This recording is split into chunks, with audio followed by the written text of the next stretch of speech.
everybody. Welcome back to Strategy in Small Doses. I am so excited to be here again today with another guest expert with me. I hope that you are loving these guest expert interviews as much as I am. I know that we've done a couple of them now, and I just think it's so amazing the amount of people that you can connect with and everybody's tips and action items. They've been amazing. I hope you're actually taking action from these amazing experts. They're taking the time to share it with you, and listening to this podcast is really great, but actually taking action from it is even better. That's where you're going to see the growth that you're looking for. So today I have with me Sarah with Verbology, Sarah Steinbrenner with Verbology. We met on LinkedIn. Again, the power of social media. You're going to see a common denominator here is most of these people that I'm interviewing, I've either met through social media or through a networking group or had a coffee chat with, just gotten on the phone with them. So that's the way you grow your business. That's how you build new connections. And so I'm going to just give you, as always, a brief bio on Sarah, and then I'm going to pass over the mic. She can tell us a little bit more about herself, her role, her experience, and what brought her to where she is today. So I have Sarah Steinbrenner, and she works with she has a fully integrated and experienced team. And her role with Verbology is to build relationships to help build business owners understand how Verbology can address their pain points in the digital realm and provide them with a solution, a strategy, and maximize their digital presence. Sarah, thank you so much for being here with me today. Please take a minute, introduce yourself, and tell us all about your role with Verbology and what the company is all about. Yeah, thank you so much for having me. I absolutely agree with everything you said. LinkedIn is amazing. And so that's kind of in the digital realm. That's where we exist. So Verbology, we help with marketing consulting, but specializing in that digital and content communication, figuring out how to connect with your online audience visually, emotionally, technologically. Those are things that we're able to help people do, and we guide them through every step of the way. And that's the main problem, is people want to connect with you. That's how they're building those connections. And so that's my role at Verbology, is I build connections with these small business owners. I figure out, what are they succeeding in? What are they struggling in? What are the pain points that they are trying to address, and help figure out the strategies to address those needs. Yeah, absolutely. I mean, the digital space, the content marketing space is, oh gosh, there's so many things to do, and where do you put your time and effort? And actually, I want to take a step back a minute and share about what a small world this is, because Sarah and I are from the same small town in upstate New York, but yet we met on LinkedIn through, I don't even know, probably some mutual connection up there, but we don't even know which one it is. So, I mean, that's the power of digital marketing and content right there in itself, is that who knew that I'm in Florida, you're in New York, but we're from the same area. We probably know several of the same people, which is just so crazy. So anyways, that's just a little fun fact for you all today. It's crazy, isn't it? It is a small world, and it gets smaller every day. I was in a networking thing, same thing. I met somebody on LinkedIn and we were connecting, and I found them later on. They were in a networking group I was in. We got to chatting, and they happened to, somebody they work with was someone who I went to like pretty much all of my classes with in college. We were on a first name basis. I knew, he was like, "Oh, I know somebody who went to your school." And I was like, "Oh, do you have a name? Like, maybe I know them." And he said it, and I was like, "Oh my God, I not only do I know him, he's been in my group projects, he was at my house." Like, it was Easy. such a crazy world. And this person, same thing. They were down in Florida, yet they knew that person that I went to school with. It really is amazing. Like, I just absolutely love all of those connections that can happen. But all right, let's dive into your number one business tip. I love when our experts share like a number one tip for business or professional growth related to your industry. What is the one thing that you see people struggle with, and what tip do you have to help them get through that? Yeah, so the number one thing that people struggle with, it's not that they don't know they need something. It's not that they don't know the steps, it's that they don't have a strategy. A lot of people, they know that they need to post, so they're posting things on social media, or they know they need to do a website, so they're trying to DIY something and make it work, but they don't know the strategy of how to scale. They don't know the strategy of getting the engagement. So being able to have that content and digital strategy, otherwise you're throwing things into the air. You're hoping something sticks, hoping something goes viral. You want to invest in your brand. You want to invest in your strategy. Your brand it's a living, breathing part of your business. It's the thing that's going to need some time and attention, and you want to nurture it. And if you don't always have the necessary knowledge to do that, people are there to help. I can't tell you how many times I have somebody who I'm talking to where they almost apologize. They're like, "I'm so sorry, I'm not tech savvy. I don't understand it," or "I'm so sorry, like, I tried to do it myself, I didn't understand." That's fine. People need to realize that it's fine to not be the expert in everything. I think with business owners, there's such this mindset that they have to do it all. They Right. have to do their books, they have to do their legal, they have to do, everything. They have to do their website, their digital strategy, everything. And then they're like, "I'm so sorry, I don't understand it." And that's fine. That's what people like me, we wouldn't be talking if you knew how to do it yourself. That's the Exactly. value that we bring, is that we know how to do it for you and we know how to help. So Right. You don't need to know how to do it all. And yeah. I love the what you talked about. I'd love to dive a little bit deeper into that about, obviously I'm a strategist, and everybody listening to this podcast knows that I'm always, always, always talking about having a strategy for growth and what that looks like. But the same holds true with your digital strategy, your content, your what your website looks like. I mean, how many times do you just go like, "Oh, what's your strategy for social?" Or "What are you promoting this month?" Or "What are you working on?" Or "What's the goal with why you're posting?" And 90% of the time people don't know. They're just, "Well, I don't know." And that right there is part of the problem, is that there's either it's an in my head, I call it, like, in my head is not really a strategy. And you there's no results. It's very hard, or it's a much longer, and I would probably you would probably agree on this, that it's a much longer turnaround to a result when there is no strategy in play.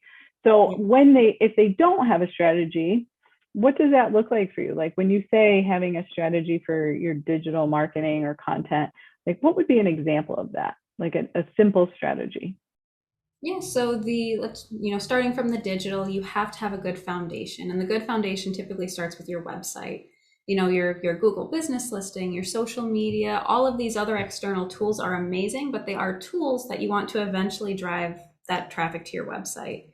So being able to have a well-designed website, a functional website, one that's optimized with the keywords that if I'm doing senior care, or if I'm doing insurance, I'm going to want to use certain keywords because I want Google to recognize, "Hey, I do senior care. Hey, I do insurance. Recommend people to me. Make me rank. Make people find me." So the Mm-hmm. good website is the basis. And then let's say you want to grow your audience on social media. You have the good foundation. Now we want to really engage and see what kind of sales leads that we can get through whether it's LinkedIn, B2B, or Facebook or Instagram. And so having your content strategy is huge. And a lot of people do different forms of it. They can do it in terms of blog posts or social media posts, sometimes a mix of the two.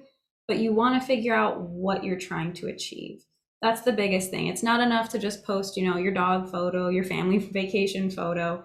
You want to be very particular about the keywords that you use in your posts, and also the content that you're bringing. You always want to bring a value. That's why Mm-hmm. people want to read. They're not going to want to read something random. Something that's not going to give them something to take away. And so maybe you give them, 10 tips if you're thinking about changing your insurance, or things to keep in mind as we enter the summer months for senior care, how to protect the skin, like things like that, where someone's going to want to actively read it. And then you always want to invite people into the conversation. And I can't say how many times I've seen, very sales based posts on whether LinkedIn or Facebook. And it's like, "We have like all caps, we have a great deal going on. Sign up right now. DM me if you're interested." And it shuts that conversation, because if you're like, "Okay, I'm not interested right now, I guess I'm not gonna, I won't participate, because if I do, they think I will be interested." And it really closes the door in that. You want to invite someone in, maybe have, that content in another context, these tips for if you're thinking about utilizing senior care for a loved one. Let us know in the comments, some great experiences you've had, or let us know a good memory of a relative. Inviting somebody to engage and being part of that conversation, because not only are you adding value because you're giving them a tip, you're giving them something useful to them. It's not so much, "Hey, give me a sale." It's giving Right. them value, but it's also inviting them to participate. And that's how you organically grow your audience. It's not demanding anything of them, you're giving in that situation. Yeah, we talk a lot about that and like creating the conversation. There's so many people, and I think we forget about our own buying habits too. Mhm. Is that like how many times have you responded to DM me for more information, right? Like think about your own personal buying habits. I mean, I've done it a couple times, like on something, but it's usually something that I've been stalking for a long time. I've been a lurker for a long time. And finally, eventually you do. But there's a lot of people out there that will never, ever, ever, ever enter into those DMs, right? So Yeah. even changing that, I'd love to know your thoughts on changing that to even just say, hey, comment and let me comment with a word or comment with something like comment and tell me more about this or XYZ or something of that sort where you can change that call to action where, like you said, it encourages them to take action, but allows you to open up a conversation further with them. Exactly. And with, with the content strategy behind that, maybe you have a certain amount of, maybe you have a certain topic or a certain campaign or a certain launch that's coming up in a few months. You can strategically figure out content that's going to lead up to that. If you know that, kind of like how I mentioned with the, if you're going to do summertime or senior care, maybe in spring you start hinting at things you might want to do, or you start to plant that seed in someone's mind. And that's the strategy of boom, now when you've launched it, people have been kind of seeing it, kind of hearing about it for months at that point. And like you said, they might have been lurking on it, and you catch them at that moment when they're ready to jump. Yeah, I think that's a great action point there is when you talk about strategy. So for those of you listening, if you're wondering what like a number one tip that you could take action on immediately is to really look at your strategy behind it and also how long is your strategy? Because what I find, and I'm sure you see this too a lot, Sarah, is that people will put that type strategy in place like a week before their launch or something of that sort and expect people to turn over. And in the digital world, that just doesn't happen. It's not like you don't have the opportunity to talk face to face with somebody for them to hear your voice and understand. And so the digital world is all about how they interpret it, how they engage with it and different things. And that doesn't happen that fast. So when you talk about a strategy per se for a launch with a freelancer or a solopreneur, what do you guys typically recommend for a content strategy and something like that? What would be the length of that? Like you're saying, if they're doing summer, start in the spring. I would say, and it depends if you're doing paid or organic. I would say organic is usually best because it gives that foundation of the content before you start, paying people to do a certain task. But if you were thinking in terms of organic, you always want to think a minimum of 3 months out. And the reason I say that is because Google's reading your content all the time, but it really won't start to make a difference until about 3, 4 months. If you want to think long term, let's say you have a huge brand relaunch or you're having something huge coming up, organic content, you want to start thinking maybe a year in advance. And you can always supplement that with, paid or something like that, but organic content has to be there. They can work harmoniously, but it's like, if I have nothing, if I have no content and I'm paying someone per click to go to my website or to go to my social media and they find nothing, they're not going to stay. It's a waste of a pay per click. And so if Right. I have this foundational content, I have that, 3 months or more background of my content. If someone I've paid an ad or someone goes to it and they see it, then they're like, oh, I'm going to go read a few articles. I'm going to browse. I'm going to lurk on some other stuff and see if I'm interested. But again, that's the tool to get it. Because let's say they've now seen your content, whether it was organic, paid, what have you. Now they've seen it. Now they're interested.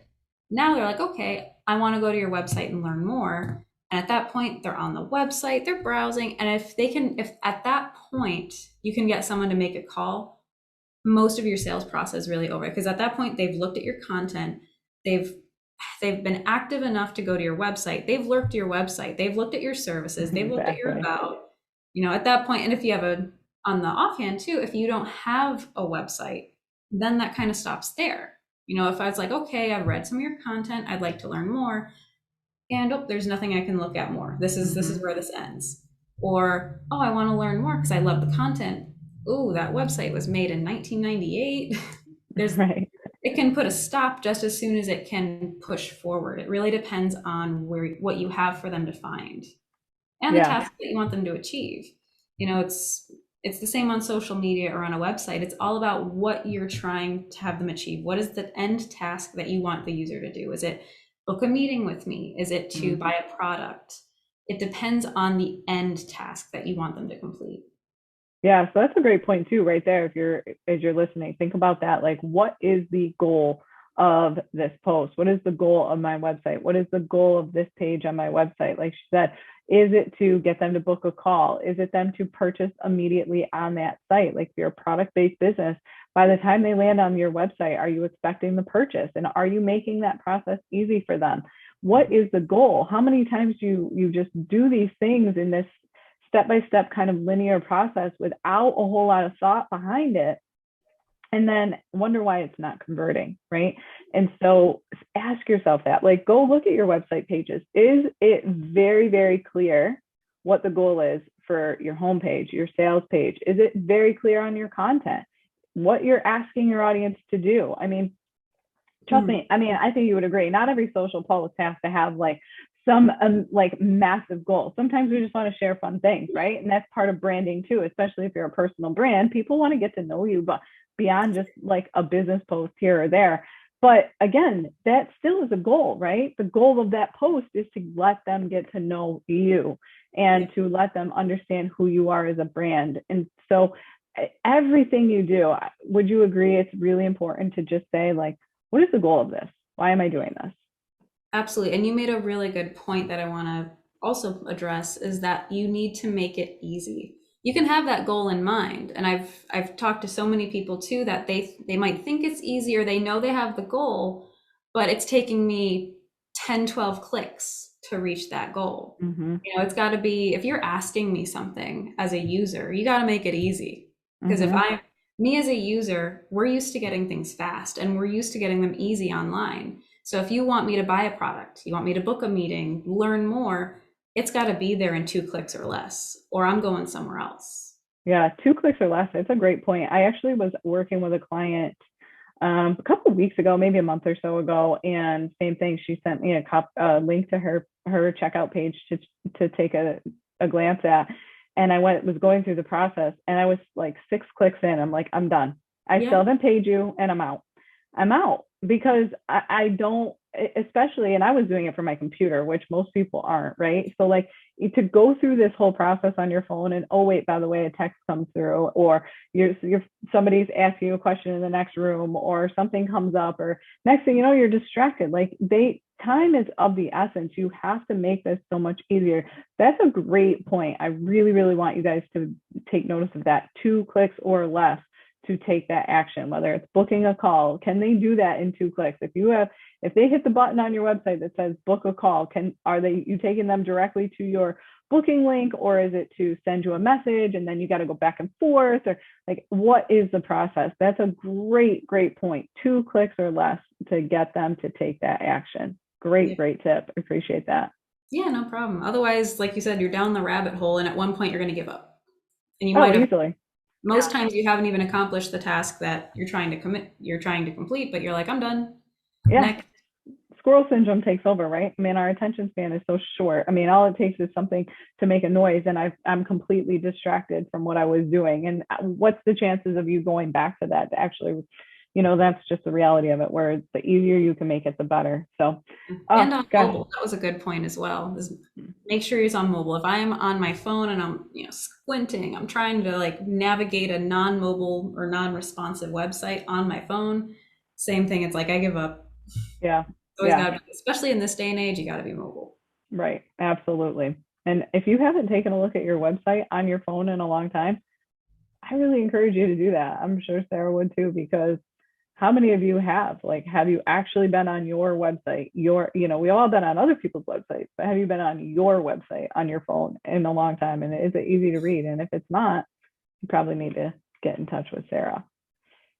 Absolutely. But awesome. Well, Verbology has an amazing free offer. Do you want to tell the audience a little bit more about that? Of course, as always, the free offer, the links and everything will always be in the show notes. So we don't have to share any of that. We do make it very, very easy for people to get to it. But can you tell them a little bit more about it? What does Verbology offer? Yeah, so, based on all the things that we've discussed, if you're unsure or if you're trying to figure out, I know I need help with something, I don't know where my pain points are. At that point, you're trying to figure out what your next steps are. We do offer an SEO audit.